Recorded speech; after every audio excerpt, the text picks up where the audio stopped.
Hello and welcome to a new video. Today we're going to take a look at the Open Ultra League again, and we're going to have a very interesting team here actually. I was excited to play this Pokemon again, because I haven't really played my Rango-1 Shadow Lapras for quite some while. This is an XL variant as well. You only need like a little bit of I think like around 64 XL candy or something for this Pokemon. But it is definitely a very good one. And here we have a very nice swap by us. We were just both blind swapping out. They went into their Pidgeot, I went into my Walrein, and this is of course a great scenario. And in general, this team worked out really well for me. I went 8-4 with this team, while one of the losses were mainly because of some lag.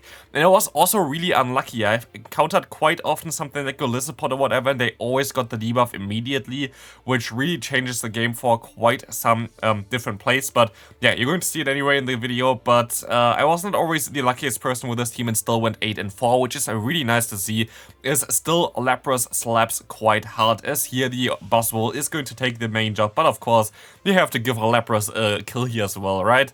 Well, the opponent already gave up at this point of time. Great lead for us here right now. Greedent in the lead is going to be very decent for us, and we're going to go ahead and just overfarm by a little bit afterwards, because they're going to go for the Body Slam straight away. Seems like they're going to be double weak against me, so I'm going to go ahead and go for the Superpower now. Overfarm by a little bit, getting some energy and getting knockout. At the same time, we're going to swap out here right now, and they're actually not really that weak against me. I don't know why they didn't swap out. Like, if they went to their Ampharos, it would have been most likely way better for them as a safe swap. But I like this. We're going to be able to get still to the Earthquake, and they're going to go ahead and shield this move up. Now, it's going to still be a tricky one for the end game. I know already that they have Thunder Punch, so I'm forced to shield this move up here. And now we'll be able to go for the lunge against the opponent here. Let's see if they're going to shield this move up. If they're going to let this move go through, they're going to shield this move up, and I'm going to also let this, no, I actually going to shield this move up as well, as I can now go ahead and go for a lunge against the opponent's Trevenant. Going to get them low. I can swap out into my Lapras, which can take easily a Seed Bomb from the opponent. And as you can see already, the Ice Shard is just doing so much damage. It is insane how much damage Ice Shard does here to any kind of Grass type Pokemon, or even like Flying type Pokemon, which just makes it kinda useless to have Ice Beam on this Pokemon-ish. But honestly, I feel Ice Beam is a little bit better nowadays compared to Skull Bash. I did not get to a single Skull Bash. I guess it's going to be better if you're going to encounter something like a Walrein or something like this. But for this team especially, like, Skull Bash is not really needed. I didn't get to a single one of them. You don't going to see this move at all this video. While Ice Beam would have been nice in a few scenarios as well, so that's definitely something to note. You can go for Ice Beam, but Ice Beam is also a legacy move, so it's a little bit tricky. Here we're going to get the Tapu Fini against us, which is actually a fairly decent matchup for the Walrein, which is something that I didn't really know prior, but now I know this move is going to go shielded by me, and we're going to encounter the Charizard in the back. I actually encountered a similar team like twice, so it must be like some of the top teams or whatever that are getting played up there. I'm actually at very high Elo range right now as well, like close to 3100 right now after I played those battles here, which is really nice. But here we're going to now encounter the Charizard, which can go still for one Dragon Claw, but I can farm them down with the Ice Shard right now. And I still have all my Pokemon. And I can realign, which is really good, of course, as they're going to have a Gliscor in the back. Great play by the opponent here by swapping out. And they waited out a little bit as well, just so they can align their swap out, which literally does not matter at all. We're gonna still be able to get them to half health just with the Ice Shard alone from Lapras, which is insane. But as you can see right now, they go for the Earthquake. This means I can swap out, because Earthquake was only the only move that really knocks out my Walrein here, and they don't get to another one in time. And like this, Icicle Spear comes through, going to knock out the Gliscor, and this is going to be a good game. Let's take a look at the next game. We're going to have the Tapu Fini in the lead again. We're going to swap out again here into our Walrein. This is not the same, maybe it's actually the same player, I'm not sure about it. But here we're going to now encounter the Earthquake coming through here, going to do a ton of damage against the opponent, and we can go ahead and use a shield against them. Going to be a Moonblast again, and then comes a Charizard. Kinda the same team as before, right? Let's see if there's also going to be a Gliscor in the back here. But it's going to play out a little bit differently here, because we are going to still have our Walrein alive. I'm actually going to use a shield here onto the Blast Burn, because I know that I can still go for one Icicle Spear, and I hope that they're going to shield this move up here as well. Let's see. They are going to do exactly that, which allows me now to go into my Lapras, which can go for one Surf, which definitely going to knock them out, while Icicle Spear would have done a ton of damage, but wouldn't have knocked them out from this range. Surf definitely does, and they don't get to a Dragon Claw like in the game prior. So here we're going to now see if they're going to have a Gliscor in the back, and it's going to be a Gliscor in the back. But this time around, it's going to be the Shadow variant of it, and they're going to catch again on the Tapu Fini. It is literally a deja vu here, as we're going to still be able to farm them all the way down here, though. We have the Surf Stored, which they are going to, like, force them to go for the Night Slash here immediately. And I can just go ahead and go into my, War right here, and I know that they are out of energy, and I know that I can go for a charge move here, and that's going to be all they need to get knocked out. So twice horrible lead, twice, interesting game there, but yeah, again, we're going to have a horrible lead here again for our lead, which is going to be the Moltres. And this is like one of the Pokemon that really destroys, I mean not destroys this team, but it's difficult to play around. It's going to be Cresselia here. Cresselia has coverage for the entire team. It is a little bit awkward. Like, this is, if you don't have a Lapras, for example, I would recommend you to have a Alolan Sandslash in the back, because I think this would be a little bit better for this team in general. But, just mainly because of Cresselia. Cresselia is just a little bit of a pain to deal with. But the rest of it is actually cool, and I actually really like the synergy of this team here, because you're going to have a lead that is double weak to Flying-type Pokemon, as well as it's weak to the Fire-type Pokemon, and you're going to have two Water types in the back, only one with like a Water-type move with Surf, but that's going to be okay as well. But you're going to also have the Walrein as a Safe Swap, which is going to have Earthquake, which is going to allow you to beat Steel-type Pokemon, which you would beat with your lead. So like, this is an insanely good synergy between this team here, which I really enjoy. But yeah, here we're going to have to play a little bit around it. I'm going to be able to catch a Future Sight actually onto my Lapras. I didn't even notice that when I played the game. But like this, we're going to be forced to go for one Surf against the opponent's Swampert, as they have to go for one Earthquake in order to knock me out here. And as we have no shields, they're of course going to go straight for that one. And I have to go for my lunge here very soon, but no, they have actually overfarmed by too much. I should have thrown earlier, most likely. But like this, I can overfarm by a little bit more as well.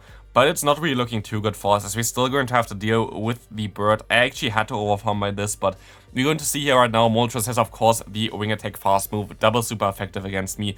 We don't do enough damage here, and they can just knock me out with one Ancient Power, and we're going to just go into the next game. It's cut out a little bit earlier, but it doesn't really matter, because you know that I'm going to lose the game. Next game, we're going to have the Alolan Muk in the lead. This is actually a very decent lead for us, because Alolan Muk has either the Dark Pulse or the Poison, what's called the Acid Spray here. And they're of course going to go for Acid Spray, and it doesn't do damage, and I can just swap out. We have an ABB line anyway, so we're going to like to swap out eventually. And like this, we're going to be able to do a ton of damage, force the opponent to go for a charge move here as well. It's most likely an Acid Spray against me, so I'm not going to shield again. And we're going to get out the Sylveon. This is going to be very decent for us as well again, as we can go ahead and go for some Icicle Spear spam. And even though we are double debuff, we're still going to be able to go for two charge moves here right now. And I'm fearing that the opponent going to have some other Fairy type in the back at this point of time. So definitely also a very strong strategy. If you win the lead with your Alolan Muk there, and you can go for one Acid Spray and just swap out into a Charmer afterwards, the opponent has basically no way of realigning. But here we're going to get out the Muk again. We can go for a Surf against the opponent and hopefully knock them out here. Let's see what they're going to go for. They're going to go for a shield here, so I'm going to be able to just go ahead and shield the move up. It's most likely an Acid Spray again here. It's actually a Dark Pulse, which is even better, and we're going to get out the Giratina. And here is where you really would have liked to have Ice Beam. Because I don't have Ice Beam, I'm forced to swap out now into my Buzzwole to try to debuff the opponent here, so my Lapras does not take as much damage later on.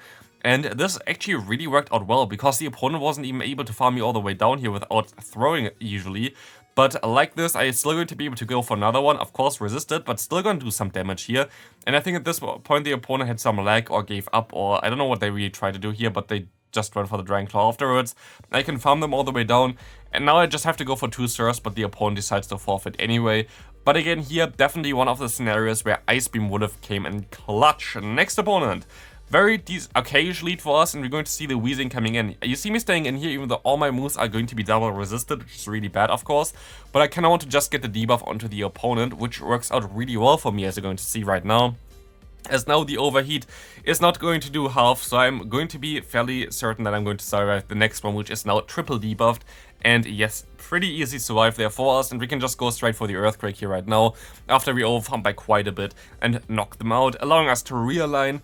And we didn't really lose too much HP on my other Pokemon, as well as I'm going to be able to go for some Icicle Spears here on to the opponent's Swampert, which is going to do quite some damage. They're going to go for the Steampita here, very great play by the opponent, keeping a track on my energy.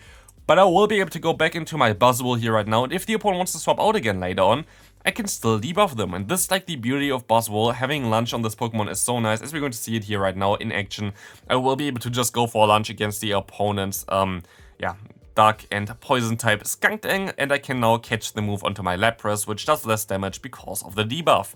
So, Flamethrower especially doesn't even get the potential defense drop that Crunch would get. Like this, I can farm them all the way down. Lapras is going to be able to just go ahead and spam those serves, and this Pokemon is honestly so underrated right now. I don't see this Pokemon at all against me, but it was so nice to play for myself. Definitely can recommend you this team. It worked out really well. A little bit tricky against Cresselia though. Like if you're going to encounter 20 Cresselias, it's most likely going to be a little bit different for this team here.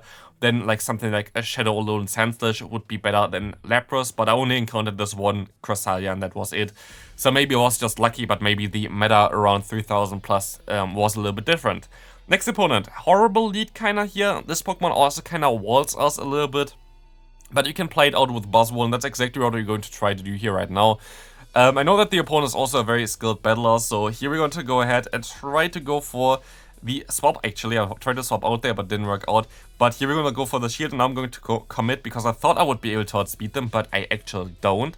And the Psycho Boost is coming through right now, and now I'm going to go ahead, overfarm by quite a bit, go for the CMP tie on their Psycho Boost again. If this would hit, it would be 4 times debuffed already, but they're going to let this move go through, and like this, I'm going to have to play a little bit around. We're 2 shields down right now, we cannot shield anything, so we have to catch something, right?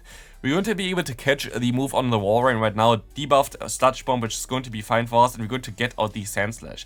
And here's something where knowledge would be better than like just playing the team for the first time. This was, I think, like the 5th battle or something that I did, or like 6th battle I did. It was like in a new set, and honestly, I would have, if I knew the counts for like the calculations against like the Sandslash, I wouldn't have done exactly what I did here. I wouldn't have went for the superpower immediately, because I'm actually going to be able to survive the Ice Punch, I think, or the Undercharge, which could be the case as well.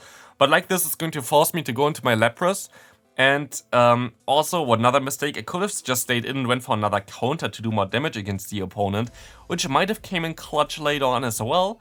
But we will find out shortly, as they're gonna go ahead and go into the Drapier, and I can go for a Surf. I still like to go for the Surf anyway. This is not really the crazy catch, which really changes a lot of things. But like this, I'm going to go for another Surf against the Sandslash, and sadly, they just barely survive. And if I was able to just get one more counter onto them, I would have been able to knock them out. But sadly, like this, I won't be able to. But this is like the knowledge that you kinda need. Like, if you know how much damage basically the Ice Punch does from the Sandslash against the Buzzwole, that would help you out in this matchup, and I most likely wouldn't have went straight for my superpower there, so it would have helped me most likely winning this game here. So that was definitely a mistake by me. I thought it would do more damage than it did at the end, so could have won this game, but with more knowledge I most likely will be able to win this game in the future. But this was not it. Next opponent here, we're going to see a Sludge Wave Swampert, which is something that I haven't really seen, and I don't really know why it is even a thing here right now, because it does not really make too much sense, I would say. But at least we're going to see here now the opponent's Alolan Muk coming in, which we're going to be able to go ahead and go into our Buzzwole. And actually, just thinking about it, Sludge Wave on the Swampert might be actually funny. Like, imagine having like some kind of poison type like the Alolan Muk in the lead, swapping out to your Swampert, trying to get out something like a grass type, and then just like Sludge Waving them through that. That would be kind of funny, to be fair. Maybe it's also a cool video idea, but who knows. But yeah, here we're gonna see that the opponent makes a great play, but it doesn't really matter, because the Ice Shot damage is just going to completely obliterate the opponent's Trevenant. As you're going to see right now, I can take one move, I can shield one move, so they have to go for 3 moves, and at this point of time, the health was already so down that it didn't really matter for them. Final game against a regional winner. I think actually they won the EOIC this year, so congrats to them. Where I also was, and I literally completely got destroyed at the EOIC because I played a team that was for the meta from the last regional, and they meta shift actually fairly decently for regional, which is something that you didn't really expect because they don't really change too much in Go Battle League. Yes, you can of course play your standard Medicham course and whatever, but there's always like some kind of one that gets a little bit more popular. For example, in my case for the EOIC was Water Gun Lantern, which completely destroyed my team, and I encountered the same team 3 times in a row, which really screwed me off. But here we're going to now encounter the matchup against Trevenant, which is going to be fine for us. Actually, Lapras was able to get his shield advantage against an Ampharos, which was kind of wild there, but also We're going to play it a little bit risky here, and I'm going to go ahead and go straight for the Earthquake. This is a very risky play, but you know me, I usually bait, and the opponent expected me to bait, which really works out well for us, as now Warren going to be able to just go for the sweep here, going for the Icicle Spear spam, and this is going to be all we need, as we can now knock out the final opponent. And this is going to be it for today's video. This team works out really well, even beating regional or even like international champions, so that's going to be very nice as a team. Hope you enjoyed it. If you did, please leave a like, and I'll see you in the next one. Bye bye.